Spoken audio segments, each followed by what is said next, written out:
วิธีการดึงข้อมูลจากแผนที่ประเทศไทยนะครับเข้าไปแสดงในตัว Power BI เราอาจจะเริ่มต้นโดยการเข้าไปหาข้อมูลจาก Google ก็ได้นะครับตรงในช่องค้นหาก็อาจจะค้นข้อมูลเกี่ยวกับเรื่องของตัวประชากรไทยหลังจากนั้นเนี่ยผมลองเข้าไปที่ตรงตัววิกิพีเดียก็แล้วกันนะครับจะมีข้อมูลเกี่ยวกับประชากรเนี่ยแยกเป็นภาคๆผมลองเข้าไปที่ในภาคกลางหลังจากนั้นเนี่ยจะเห็นว่ามันจะมีตารางข้อมูลที่เป็นเกี่ยวกับชื่อจังหวัดภาษาไทยภาษาอังกฤษนะครับแล้วก็เป็นตัวเกี่ยวกับเรื่องของพื้นที่จำนวนประชากรผมเอาตรงนี้ก็แล้วกันนะครับก็ copy ตัว URL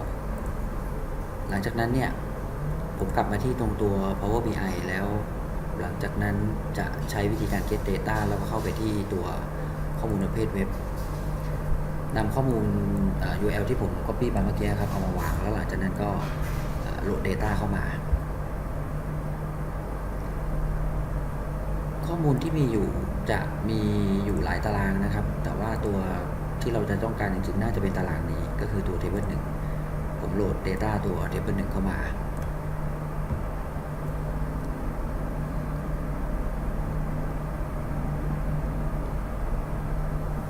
สังเกตว่ามันจะมีฟิลบางฟิลที่เป็นตัวซิกมาครับพวกนี้คือจะเป็นพวกตัวเลขจะมีการแยกภาษาไทยภาษาโรมันผมลองดึงตัวจังหวัดที่เป็นภาษาอังกฤษลงมาก่อนนะครับก็จะเห็นว่ามันจะมีตัว table ที่ถูก generate ขึ้นมาผมลองเปลี่ยนเป็นตัวแผนที่ทันทีที่เปลี่ยนเป็นแผนที่จะเห็นว่ามันจะย้ายตัวฟิลตรงนี้ไปที่ตรง Legend นะครับผมย้ายมาที่ตรงตัว Location แทนจะเห็นว่าระบบมันจะพยายามจะพอตตัวจังหวัดขึ้นมาครับเพียงแต่จำนวนประชากรเนี่ยเรายังไม่ได้ลากลงไปวางผมเอาจำนวนประชากรลากไปวางที่ตรงตัวไซส์จะเห็นว่าขนาดของตัววงกลมต่างๆเนี่ยจะมีการปรับตามไซส์ต่างๆเท่าที่เราเห็นอยู่ทีนี้ผมจะลองทดสอบตัวภาษาไทยดูโดยการเอาชื่อจังหวัดที่เป็นภาษาอังกฤษออกผมลองเอาภาษาไทยลงไปวางแทน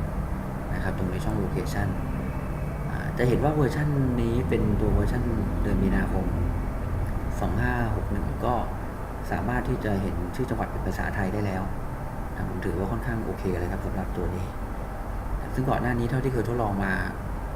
เหมือนมันยังไม่รู้จักภาษาไทยครับแต่ไม่แน่ใจว่าใช่